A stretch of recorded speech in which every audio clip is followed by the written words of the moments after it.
Hello students, क्या हाल चाल, कैसे आप लोग। उम्मीद करता हूँ कि आप सारे बहुत ही बढ़िया होंगे। एंड आज इस वीडियो में हम लोग बात करने वाला है class 10th GACB board Gujarat board के मैथमेटिक्स सब्जेक्ट के चैप्टर वाइज वेटेज, और हम सितंबर से लेकर दिसंबर तक कैसे पढ़ाई करेंगे उस चीज के बारे में डिस्कशन करेंगे। तो चलिए वीडियो शुरू करते हैं। सबसे पहले देखते हैं चैप्टर वाइज वेटेज। तो यहाँ पे बेसिक मैथ्स है और स्टैंडर्ड मैथ्स है। तो बेसिक वो बच्चे लेते हैं जिनको पीसीबी आगे लेना होता है, और ये पीसीएम।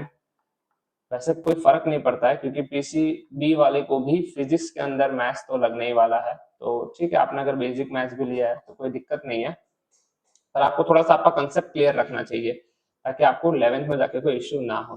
तो सबसे पहले रियल नंबर है। बेसिक मैथ्स का वेटेज है 2 marks, standard maths 4 marks, polynomial 6 marks, standard को भी 6 मार्क्स है। Pair of linear equation basic 4 marks, standard 8 marks, quadratic equation 5 marks, standard को भी 5 मार्क्स है। AP basic 8 marks, standard 6 marks, triangle 4 marks 5 marks, coordinate geometry basic 8 marks, standard 5 marks, introduction to trigonometric 4 marks and 5 marks, some application of trigo 2 marks का weightage है। तो बच्चे यहाँ पे थोड़ा सा इसको निगलेक्ट करते हैं। स्टैंडर्ड 4 मार्क्स, सर्कल 5 मार्क्स का है तो स्टैंडर्ड को 6 मार्क्स का है।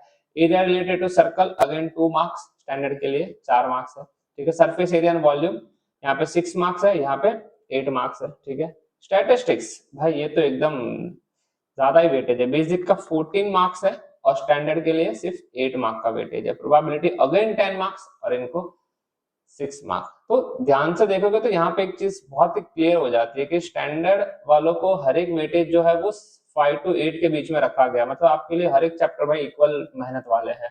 ठीक है, और बेसिक को थोड़ा सा सिनेरियो चेंज कर दिया। यहाँ पे 14 मार्क्स है और यहाँ पे 10 मार्क्स है, तो दो चैप्टर का ही वेटेज 24 मार्क्स है। उसके बाद आप 8 मार्क्स वाले दो चैप्टर ले लीजिए, तो यहाँ पे ये हो जाएगा 16 मार्क आपका, है ना। तो 40 मार्क्स तो अराउंड अराउंड 4 चैप्टर ही आपको दे देते हैं भाई। तो बेसिक वालों के लिए पास होना तो बड़ा आसान हो जाता है। वही सामने स्टैंडर्ड मैथ्स को सारे चैप्टर्स को वेटेज 5 to 8 के बीच में रखा गया है, दैट इज इक्वली रखा गया, बने तो उतना। ठीक है, चलो कोई बात नहीं। वेटेज के अकॉर्डिंग आप चैप्टर की मेहनत कर सकते हो, किस चैप्टर को कितना इंपॉर्टेंस देना है, किस चैप्टर को आप कितना सा छोड़ सकते हो। वैसे छोड़ने के लिए तो कुछ नहीं होता है, सारी चीजें हमें करनी ही होती है, बट चैप्टर का वेटेज कम होता है तो कहीं कहीं थोड़ा सा आपको उस चैप्टर के कुछ पीवाई क्यूज वगैरह कर लेंगे तो आपको डेफिनेटली आइडिया मिल जाता है कि इस चैप्टर को इतना वेटेज देंगे तो भी चल जाएगा आपका काम। चलिए नेक्स्ट जिसकी बात करते हैं, टर्म 1 का डर। यस डेफिनेटली अब आपका टर्म 1 आएगा। ठीक है, जीएससीबी का नॉर्मली अक्टूबर में टर्म 1 आता है। ठीक है, ये साल तो अक्टूबर में आपका सिलेबस होगा मैथ्स का अराउंड अराउंड आपको 8 to 9 चैप्टर होने चाहिए आपके, है ना। ठीक है, 10 चैप्टर्स भी हो सकते हैं कभी, स्कूल के ऊपर डिपेंड करता है, बट 8 to 9 चैप्टर कॉमन है कि इतने चैप्टर तो कम से कम रहेंगे ही रहेंगे। ठीक है, चलो तो यहाँ पे बात करेंगे कि सबसे पहले आपको, अभी ये सितंबर चल रहा है तो आपको सितंबर में क्या करना है भाई। सितंबर में आपके जो भी आपका सिलेबस टर्म 1 का है वो आपका कंप्लीट हो जाना चाहिए, है ना।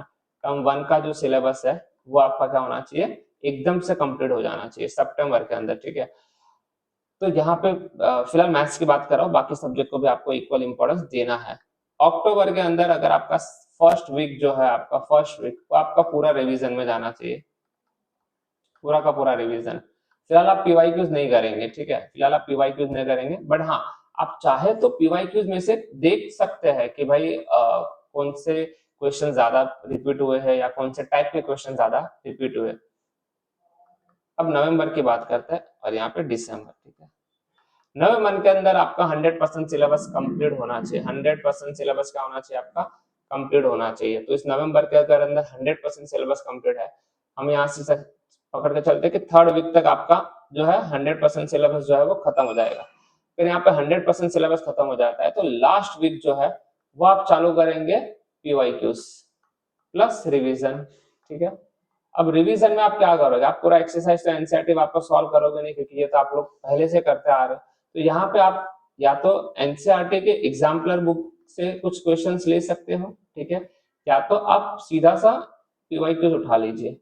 ठीक है, PY Qs chapters, first chapter लिया, मान लो हमने रियल नंबर। ठीक है, अब रियल नंबर मैंने टेक्स्ट बुक से एनसीईआरटी से पूरा रिवाइज कर लिया, प्लस उसका मैं करूंगा पीवाई क्यूज।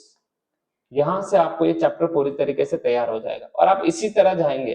एक चैप्टर लीजिए, उनको पूरा रिवाइज कीजिए टेक्स्ट बुक से, उनके फिर पीवाईक्यूज कीजिए, तो आपको उस चैप्टर की 100% तैयारी हो जाएगी आपकी। उस चैप्टर से आपका कुछ भी नहीं छूटेगा, उस चैप्टर से आपका कुछ भी नहीं छूटेगा, ठीक है। तो यहाँ पे जो है वो आप इस तरीके से तैयारी कर सकते हैं। दिसंबर की बात करेंगे तो दिसंबर में हम जाएंगे सैंपल पेपर के ऊपर। दिसंबर में हम किसके ऊपर जाएंगे? सैंपल पेपर के ऊपर, ठीक है। तो सैंपल पेपर जो है वो आपको 2 पब्लिकेशन आता है गुजरात बोर्ड के अंदर, ठीक है। एक लिबर्टी पब्लिकेशन, ओके, एंड एक नवनीत का आता है, ठीक है। तो इन दोनों के आप सैंपल पेपर्स बुक खरीद सकते हैं एंड उसको फिर सॉल्व कर सकते हो, ठीक है। दूसरी चीज यहाँ पे ये हो जाती है कि यहाँ पे आप आर डी शर्मा वगैरह आप नहीं करेंगे, क्योंकि ये जो आर डी शर्मा वगैरह है ये तो सीबीएसई बोर्ड के लिए है, तो आपको ये करने की जरूरत नहीं है। तो दिसंबर में आप सैंपल पेपर सॉल्व करेंगे, कम से कम आप 3 to 4 सैंपल पेपर सॉल्व कर लेंगे। अगर 3 to 4 सैंपल पेपर आपके सॉल्व हो जाते हैं तो आप उस चैप्टर उस सब्जेक्ट के लिए आप प्रॉपर रेडी हो जाओगे, ठीक है। और फिर आएगा हमारा प्री बोर्ड यानी कि प्रीलिम्स 1, ठीक है। तो प्रीलिम्स 1 में आपको पता चलेगा कि आप 80 में से कितने मार्क्स ला रहे हो। यानी प्री बोर्ड 1 या प्रीलिम 1 जो भी आप बोलते हैं, उनसे ही आपको पता चलेगा एग्जाम के बाद कि भाई हाँ आप 100% तैयार हो या कितने चैप्टर्स अभी आपको रिवाइज करने की या उसके क्वेश्चंस या number of variety question solve करने की जरूरत है। तो स्टूडेंट्स ये हमारा स्ट्रेटेजी था सितंबर से लेके दिसंबर तक का। सो अराउंड इस तरीके से अगर आप तैयारी करेंगे तो मुझे लगता है आपको मैथ्स में कहीं भी प्रॉब्लम नहीं आएगी। जनवरी फरवरी हमें क्या करना है वो हम बाद में दिसंबर में वीडियोस में देखेंगे। तो फिलहाल आपको मैंने दिसंबर तक की पूरी स्ट्रेटेजी बता दी है। स्ट्रेटेजी को आप अपने हिसाब से अपडेट भी कर सकते हैं, उस आपके स्कूल के एग्जाम के टाइम टेबल अकॉर्डिंग भी आप उसको चेंज कर सकते हैं। आई होप ये वीडियो आपके लिए यूजफुल हो एंड आपके जो फ्रेंड्स हैं उनके साथ भी शेयर कीजिए ताकि उनको भी बेनिफिट मिले। तो थैंक यू स्टूडेंट्स।